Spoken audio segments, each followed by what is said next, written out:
भारत माता की। अंगराज दानवीर कर्ण के धरती, महर्षि मैही के तपस्थली, भगवान वासुपूज्य के पंच कल्याणक भूमि, विश्व प्रसिद्ध विक्रमशिला महाविहार, बाबा बूढ़ानाथ के पवित्र भूमि पे सब भाई बहन सैनिक के प्रणाम करे छिए।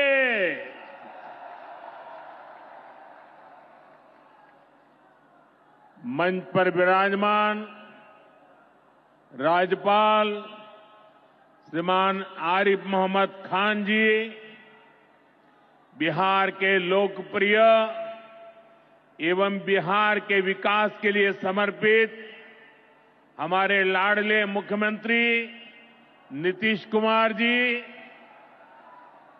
केंद्रीय मंत्रिमंडल में मेरे सहयोगी शिवराज सिंह चौहान जी, जीतन राम मांझी जी, ललन सिंह जी, गिरिराज सिंह जी, चिराग पासवान जी, राज्य मंत्री श्रीमान रामनाथ ठाकुर जी, बिहार सरकार के उप मुख्यमंत्री सम्राट चौधरी जी, विजय सिन्हा जी, राज्य के अन्य मंत्री एवं जनप्रतिनिधिगण, उपस्थित महानुभाव और बिहार के मेरे प्यारे भाइयों और बहनों,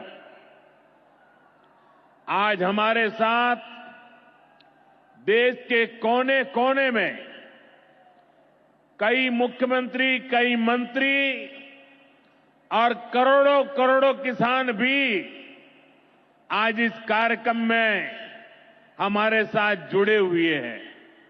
मैं उन सबको भी आदरपूर्वक नमन करता हूं। साथियों, महाकुंभ के समय में मंदरांचल की इस धरती पर आना अपने आप में बड़ा सौभाग्य है। इस धरती में आस्था भी है, विरासत भी है और विकसित भारत का सामर्थ्य भी है।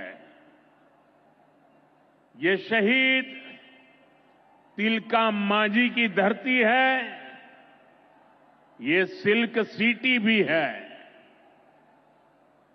बाबा अजगैबीनाथ की इस पावन धरा में इस समय महाशिवरात्रि की भी खूब तैयारियां चल रही हैं। ऐसे पवित्र समय में मुझे पीएम किसान निधि की एक और किस्त देश के करोड़ों किसानों को भेजने का सौभाग्य मिला है। करीब 22,000 करोड़ रुपए एक क्लिक पर देश भर के किसानों के खाते में पहुंचे हैं। और जैसे ही अभी मैंने क्लिक दबाई, मैं देख रहा था यहां पर भी जो राज्यों के दृश्य दिख रहे थे, यहां भी कुछ लोगों की तरफ मेरी नजर गई। वो फटाफट अपने मोबाइल देख रहे थे कि पैसा आया कि नहीं आया, और तुरंत उनकी आंखों में चमक दिखाई देती थी। साथियों, आज जो किसान सम्मान निधि दी गई है, इसमें बिहार के भी 75 लाख से अधिक किसान परिवार है। बिहार के किसानों खाते में आज सीधे करीब 1600 करोड़ रुपए उनके खाते में पहुंच चुके हैं। मैं बिहार और देश के सभी किसान परिवारों को बहुत बहुत शुभकामनाएं देता हूं, बधाई देता हूं। साथियों, मैंने लाल किले से कहा है कि विकसित भारत के 4 मजबूत स्तंभ है। ये स्तंभ है गरीब,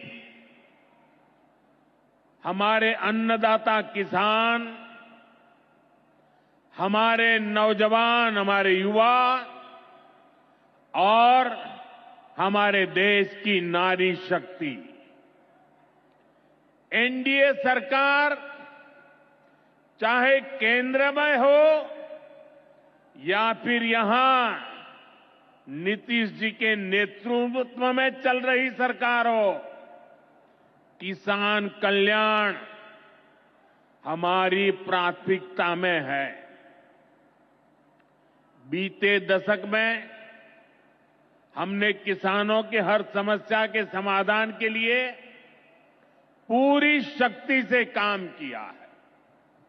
किसान को खेती के लिए अच्छे बीज चाहिए, पर्याप्त और सस्ती खाद चाहिए, किसानों को सिंचाई की सुविधा चाहिए, पशुओं का बीमारी से बचाव चाहिए और आपदा के समय नुकसान से सुरक्षा चाहिए। पहले इन सभी पहलुओं को लेकर किसान संकट से घिरा रहता था। जो लोग पशुओं का चारा खा सकते हैं, वो इन स्थितियों को कभी भी नहीं बदल सकते। एनडीए सरकार ने इस स्थिति को बदला है। बीते वर्षों में हमने सैकड़ों आधुनिक किस्म के बीज किसानों को दिए। पहले यूरिया के लिए किसान लाठी खाता था और यूरिया की कालाबाजारी होती थी। आज देखिए, किसानों को पर्याप्त खाद मिलती है। हमने तो कोरोना के महासंकट में भी किसानों को खाद की कमी नहीं होने दी।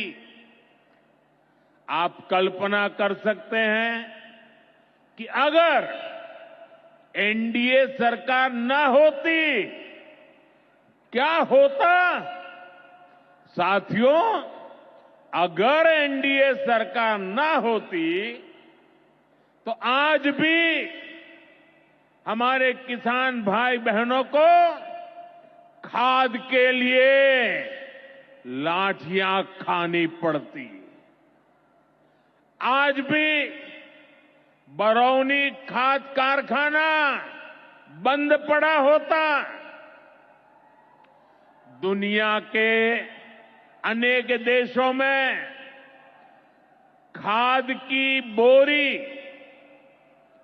जो 3,000 रुपये की मिल रही है, वो आज हम किसानों को 300 रुपये से भी कम में देते हैं। एनडीए सरकार न होती तो यूरिया की एक बोरी भी आपको 3,000 रुपये की मिलती। हमारी सरकार किसानों के बारे में सोचती है, उनकी भलाई के लिए काम करती है।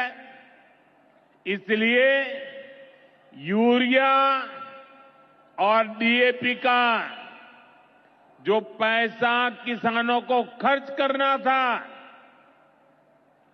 वो केंद्र सरकार खुद खर्च कर रही है। बीते 10 साल में करीब 12 लाख करोड़ रुपए जो खाद खरीदने के लिए आपके जेब से जाने थे, वो बच गए। वो केंद्र सरकार ने बजट में से दिए हैं। यानी इतना सारा पैसा, 12 लाख करोड़ रुपया देश के करोड़ों किसानों की जेब में बचा है। साथियों, एनडीए सरकार न होती तो आपको पीएम किसान सम्मान निधि ये भी नहीं मिलती। इस योजना को शुरू हुए अभी करीब 6 साल हुए हैं। अभी तक लगभग 3,70,000 करोड़ रुपए सीधे किसानों के खाते में पहुंच चुके हैं। बीच में कोई बिचौलिया नहीं, कोई कटकी कंपनी नहीं। 1 रुपया दिल्ली से निकले 100 पैसा सीधा पहुंचता है। ये आप जैसे छोटे किसान हैं, जिनको पहले सरकार की योजनाओं का पूरा लाभ नहीं मिल पाता था। छोटे किसानों का हक भी बिचौलिए हड़प कर लेते थे। लेकिन ये मोदी है, ये नीतीश जी है, जो किसानों के हक का किसी को नहीं खाने देंगे। जब ये कांग्रेस वाले, जंगल राज वाले सरकार में थे, तो इन लोगों ने खेती का कुल जितना बजट रखा था, उससे कई गुना ज्यादा पैसा तो हम सीधे आप किसानों के बैंक खातों में भेज चुके हैं। ये काम कोई भ्रष्टाचारी नहीं कर सकता है। ये काम वही सरकार कर सकती है जो किसान कल्याण के लिए समर्पित है। साथियों, कांग्रेस हो, जंगल राज वाले हो, इनके लिए आप किसानों की तकलीफ भी कोई मायने नहीं रखती। पहले जब बाढ़ आती थी, सूखा पड़ता था, ओला पड़ता था, तो ये लोग किसानों को अपने हाल पर छोड़ देते थे। 2014 में जब आपने एनडीए को आशीर्वाद दिया, तो मैंने कहा ऐसे नहीं चलेगा। एनडीए सरकार ने पीएम फसल बीमा योजना बनाई। इस योजना के तहत 2.25 लाख करोड़ रुपए का क्लेम किसानों को आपदा के समय मिल चुका है। साथियों, जो भूमिहीन है, जो छोटे किसान है, उनकी आय को बढ़ाने में एनडीए सरकार पशुपालन को बढ़ावा दे रही है। पशुपालन गांव में हमारी बहनों को लखपति दीदी बनाने में भी बहुत काम आ रहा है। देश में अभी तक करीब 1.25 करोड़ लखपति दीदी बन चुकी है। इनमें बिहार की भी हजारों जीविका दीदियां शामिल है।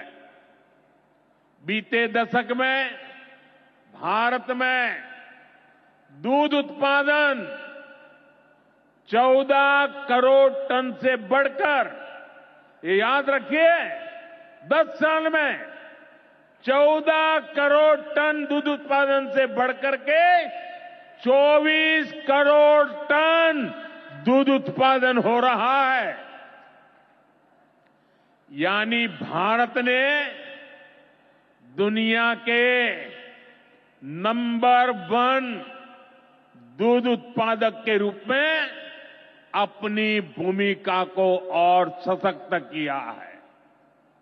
इसमें बिहार की भी बहुत बड़ी भागीदारी है। आज बिहार में सहकारी दूध संघ प्रतिदिन 30 लाख लीटर दूध खरीदता है।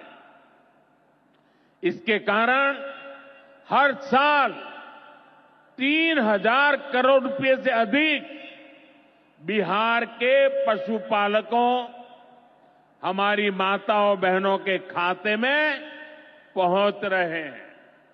साथियों, मुझे खुशी है कि डेयरी सेक्टर को बढ़ावा देने के हमारे प्रयासों को राजीव रंजन जी, हमारे ललन सिंह जी बहुत ही कुशलता के साथ आगे बढ़ा रहे हैं।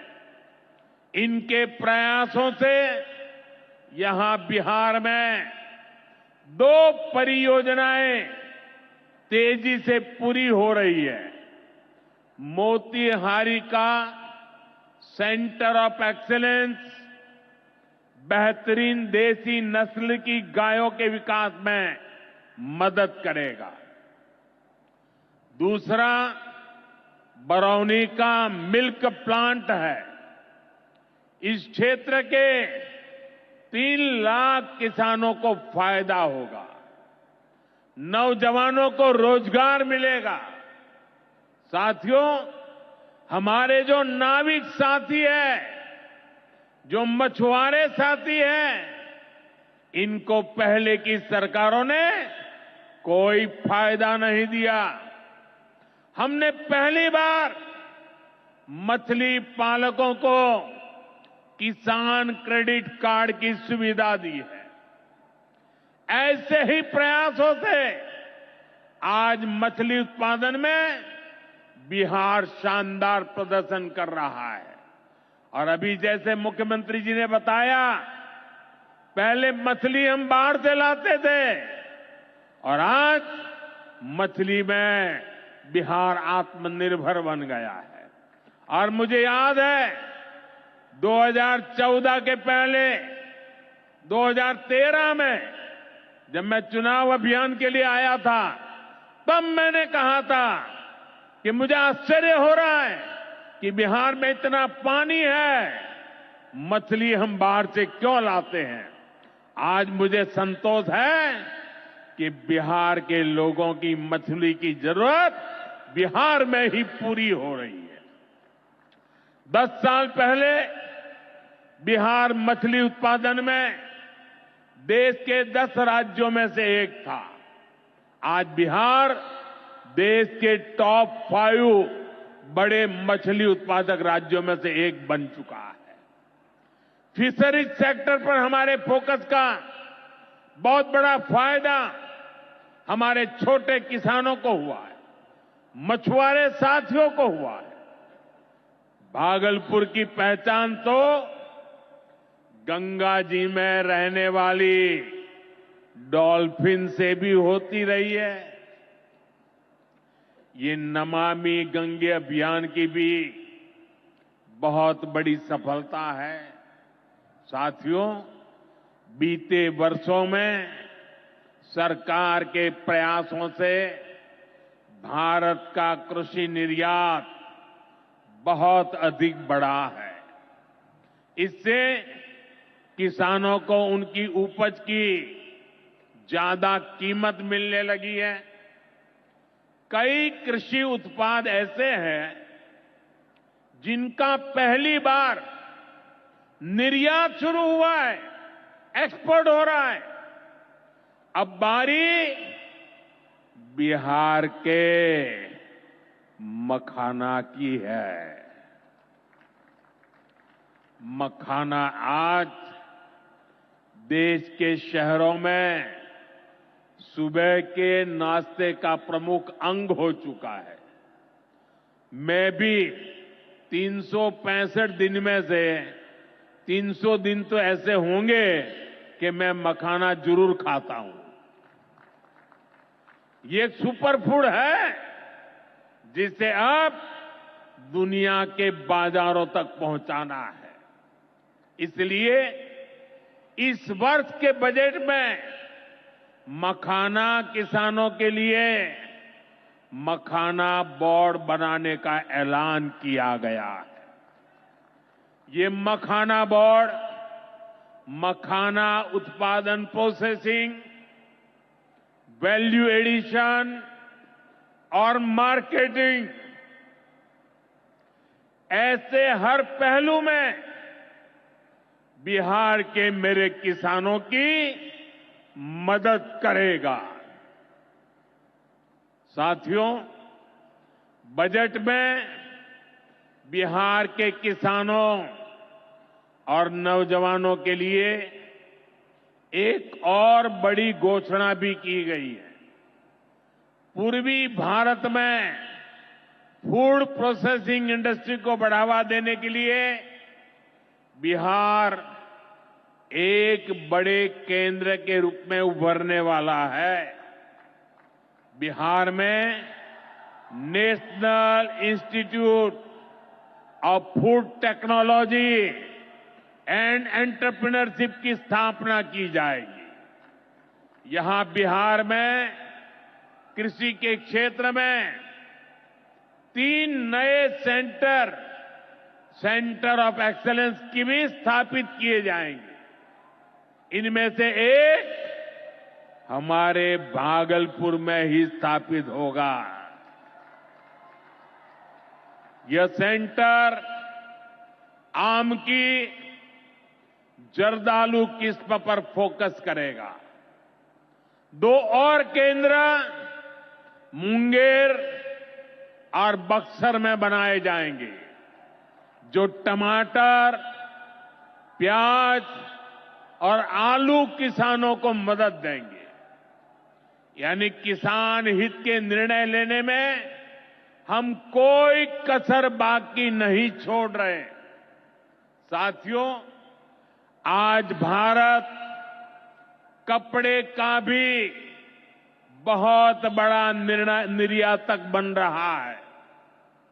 देश में कपड़ा उद्योग को बल देने के लिए अनेक कदम उठाए जा रहे हैं। भागलपुर में तो कहा जाता है कि यहां पेड़ भी सोना उगलते हैं। भागलपुरी सिल्क, टसर सिल्क पूरे हिंदुस्तान में मशहूर है। दुनिया के दूसरे देशों में भी टसर सिल्क की डिमांड लगातार बढ़ रही है। केंद्र सरकार रेशम उद्योग को बढ़ावा देने के लिए फैब्रिक और yarn dyeing unit, fabric printing unit, fabric processing unit ऐसे इंफ्रास्ट्रक्चर निर्माण पर बहुत जोर दे रही है। इससे भागलपुर के बुनकर साथियों को आधुनिक सुविधाएं मिलेगी और उनके उत्पाद दुनिया के कोने कोने में पहुंच पाएंगे। साथियों, बिहार की एक और बहुत बड़ी समस्या का समाधान एनडीए सरकार कर रही है। नदियों पर पर्याप्त पुल न होने के कारण बिहार को अनेक समस्याएं होती है। आपको आने जाने में दिक्कत ना हो, इसके लिए हम तेजी से काम कर रहे हैं। अनेकों पुल बनवा रहे हैं।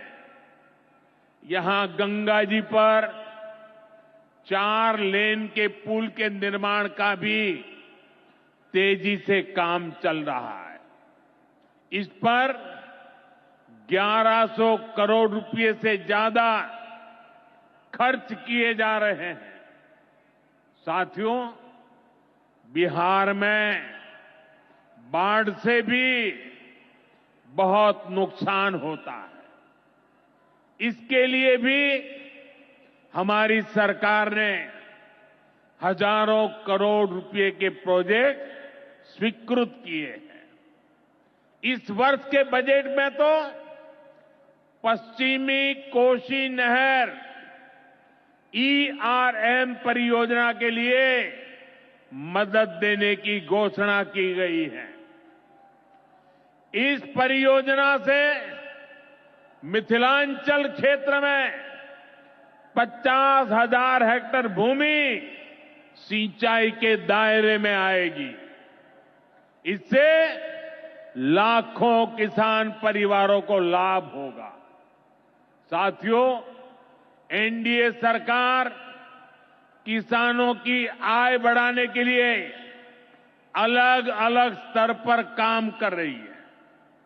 भारत में उत्पादन बढ़े, दलहन और तिलहन में हम आत्मनिर्भर हो, यहां ज्यादा से ज्यादा फूड प्रोसेसिंग उद्योग लगे और हमारे किसानों के उत्पाद दुनिया भर तक पहुंचे। इसके लिए सरकार एक के बाद एक नए कदम उठा रही है। मेरा तो सपना है कि दुनिया की हर रसोई में भारत के किसान का उगाया कोई न कोई उत्पाद होना ही चाहिए। इस वर्ष के बजट ने भी इसी विजन को आगे बढ़ाया है। बजट में एक बहुत ही बड़ी पीएम धन धान्य योजना की घोषणा की गई है। इसके तहत देश के 100 ऐसे जिलों की पहचान की जाएगी जहां सबसे कम फसल उत्पादन होती है। फिर ऐसे जिलों में खेती को बढ़ावा देने के लिए विशेष अभियान चलाया जाएगा।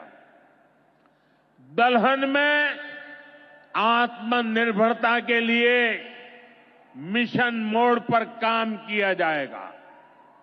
किसान ज्यादा से ज्यादा दालें उगाए, इसके लिए किसानों को प्रोत्साहन मिलेगा। दालों की एमएसपी पर खरीद को और अधिक बढ़ाया जाएगा। साथियों, आज का दिन एक और वजह से बहुत खास है। हमारी सरकार ने देश में 10,000 एफपीओ किसान उत्पादक संघ बनाने का बड़ा लक्ष्य रखा था। आज मुझे ये बताते हुए खुशी है कि देश ने इस लक्ष्य को प्राप्त कर लिया है। आज बिहार की भूमि 10,000वें एफपीओ के निर्माण की साक्षी बन रही है। मक्का, केला और धान पर काम करने वाला ये एफपीओ खगड़िया जिला में रजिस्टर हुआ है। एफपीओ सिर्फ एक संगठन नहीं होता, एक किसानों की आय बढ़ाने वाली अभूतपूर्व शक्ति है। एफपीओ की ये शक्ति छोटे छोटे किसानों को बाजार के बड़े लाभ सीधे उपलब्ध कराती है। एफपीओ के जरिए आज तमाम ऐसे अवसर हमारे किसान भाइयों बहनों को सीधे मिल रहे हैं जो पहले उपलब्ध नहीं थे। आज देश के करीब 30 लाख किसान एफपीओ से जुड़े हैं और बड़ी बात यह कि इसमें करीब 40% हमारी बहनें हैं। ये एफपीओ आज कृषि क्षेत्र में हजारों करोड़ रुपए का कारोबार करने लगे हैं। मैं सभी 10,000 एफपीओ के सदस्यों को भी बहुत बहुत बधाई देता हूं। साथियों, एनडीए सरकार बिहार के औद्योगिक विकास पर भी उतना ही बल दे रही है। बिहार सरकार भागलपुर में जो बहुत बड़ा बिजली कारखाना लगा रही है, उसको कोयले की भरपूर आपूर्ति की जाएगी। इसके लिए केंद्र सरकार ने कोल लिंकेज को स्वीकृति दे दी है। मुझे पूरा भरोसा है कि यहां पैदा होने वाली बिजली बिहार के विकास को नई ऊर्जा देगी। इससे बिहार के नौजवानों को रोजगार के नए अवसर मिलेंगे। साथियों, पूर्वोदय से ही विकसित भारत का उदय होगा और हमारा बिहार पूर्वी भारत का सबसे अहम स्तंभ है। बिहार भारत की सांस्कृतिक विरासत का प्रतीक है। कांग्रेस आरजेडी के लंबे कुशासन ने बिहार को बर्बाद किया, बिहार को बदनाम किया। लेकिन अब विकसित भारत में बिहार का वही स्थान होगा जो प्राचीन समृद्ध भारत में पाटलिपुत्र का था। इसके लिए हम सभी मिलकर निरंतर प्रयास कर रहे हैं। बिहार में आधुनिक कनेक्टिविटी के लिए, सड़कों के नेटवर्क के लिए, जन कल्याण की योजनाओं के लिए एनडीए सरकार प्रतिबद्ध होकर काम कर रही है। मुंगेर से भागलपुर होते हुए मिर्जा चौकी तक करीब 5,000 करोड़ रुपए की लागत से नया हाईवे भी बनाने का काम शुरू हो रहा है। भागलपुर से औंसडीहा तक 4 लेन सड़क को चौड़ा करने का काम भी शुरू होने जा रहा है। भारत सरकार ने विक्रमशिला से कटारिया तक नई रेल लाइन और रेल पुल को भी स्वीकृति दे दी है। साथियों, हमारा ये भागलपुर सांस्कृतिक और ऐतिहासिक रूप से बहुत महत्वपूर्ण रहा है। विक्रमशिला विश्वविद्यालय के कालखंड में ये वैश्विक ज्ञान का केंद्र हुआ करता था। हम नालंदा विश्वविद्यालय के प्राचीन गौरव को आधुनिक भारत से जोड़ने का काम शुरू कर चुके हैं। नालंदा विश्वविद्यालय के बाद अब विक्रमशिला में भी सेंट्रल यूनिवर्सिटी बनाई जा रही है। जल्द ही केंद्र सरकार इस पर काम शुरू करने वाली है। मैं नीतीश जी, विजय जी, सम्राट जी सहित बिहार सरकार की पूरी टीम को बधाई देता हूं। आप इस प्रोजेक्ट से जुड़ी जरूरतों को पूरा करने में तेजी से जुटे हैं। साथियों, एनडीए सरकार भारत की गौरवशाली विरासत के संरक्षण और वैभवशाली भविष्य के निर्माण के लिए एक साथ काम कर रही है। लेकिन ये जो जंगल राज वाले हैं, इनको हमारी धरोहर से, हमारी आस्था से नफरत है। इस समय प्रयागराज में एकता का महाकुंभ चल रहा है। ये भारत की आस्था का, भारत की एकता और समरसता का सबसे बड़ा महोत्सव है।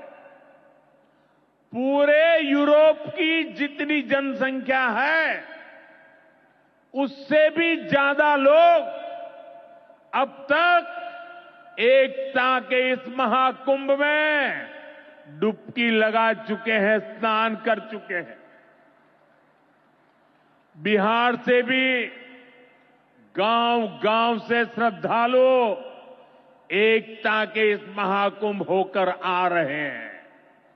लेकिन ये जंगल राज वाले महाकुंभ को ही गाली दे रहे हैं। महाकुंभ को लेकर भद्दी भद्दी बातें कर रहे हैं। राम मंदिर से चिढ़ने वाले लोग महाकुंभ को भी कोसने का कोई मौका नहीं छोड़ रहे हैं। मैं जानता हूं, महाकुंभ को गाली देने वाले ऐसे लोगों को बिहार कभी भी माफ नहीं करेगा।